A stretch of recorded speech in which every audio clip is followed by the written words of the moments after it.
So, you know Nike. I mean, who doesn't, right? That swoosh, it's everywhere. It's one of the biggest, most iconic brands on the entire planet. But here's the crazy part. For decades, the guy who built it all from scratch, almost nobody knew his story. It was a total mystery. Well, today, we're going to unpack that incredible origin story, pulling directly from his memoir, Shoe Dog. So let's start with this quote from the man himself, Phil Knight. It really sets the stage perfectly, don't you think?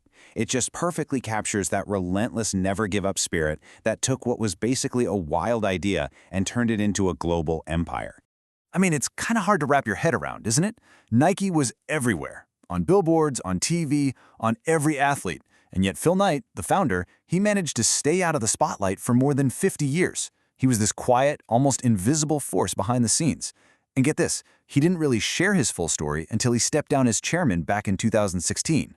So, in this explainer, what we're going to do is pull out 3 really powerful lessons from Phil Knight's incredible journey. And it all kicked off with what he himself called his crazy idea. And at the time, the company wasn't even Nike. Nope, it was called Blue Ribbon. Seriously, think about that for a second. What if your craziest idea, the one everyone tells you is nuts, is actually the one that works? Knight was just obsessed with this idea. And yeah, people thought he was crazy. But that question is what drove him. And it's really where this whole amazing story kicks off. All right, so lesson number 1 from his story is this. Go for broke when you're young. Take your biggest swings when you really don't have that much to lose.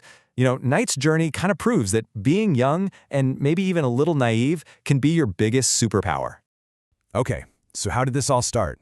Well, believe it or not, it started as a paper for a business class at Stanford. He had this idea.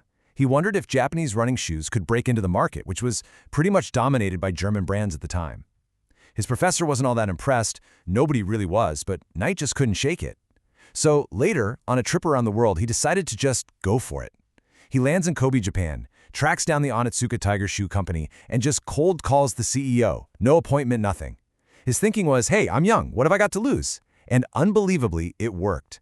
He walks out of that meeting with the distribution rights for the entire Western United States, just like that. And you want to hear the story behind the company name? It's even crazier. When Mr. Onitsuka asked him for his company's name, Knight didn't have one. He hadn't even thought that far ahead. So he just blurted out the very first thing that popped into his head. Blue Ribbon Sports. And boom, an empire was born. Literally from a split-second impulse. Okay, so having a crazy idea is one thing, but actually building a company, that's a whole different ballgame. So that brings us to lesson number 2. You absolutely have to find people who believe in you, sometimes even more than you believe in yourself.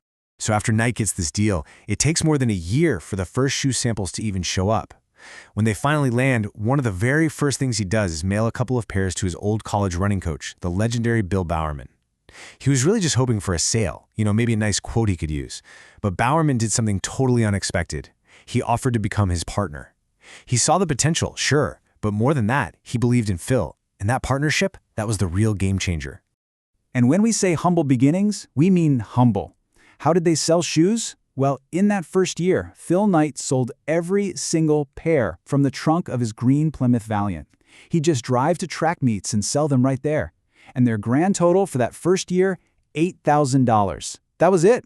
That was the start of it all.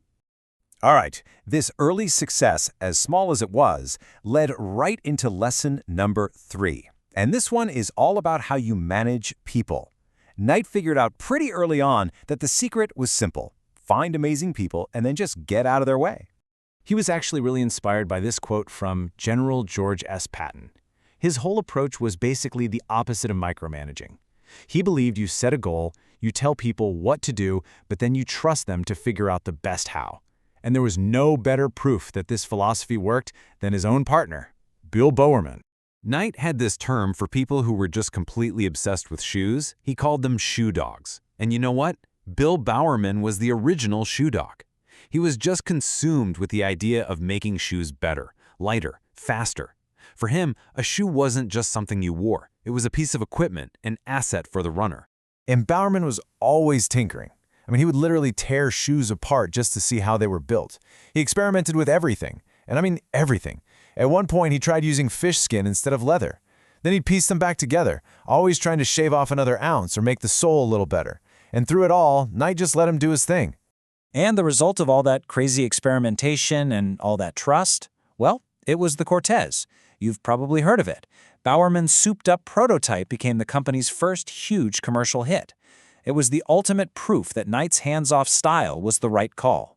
Hire great people, let them run wild with their ideas. That's what made Blue Ribbon and eventually Nike a powerhouse. Okay, so what's the big takeaway from this wild story? It really all boils down to a few core ideas that fueled Nike's, well, pretty much impossible rise to the top. Let's recap the 3 big lessons from this shoe dog story.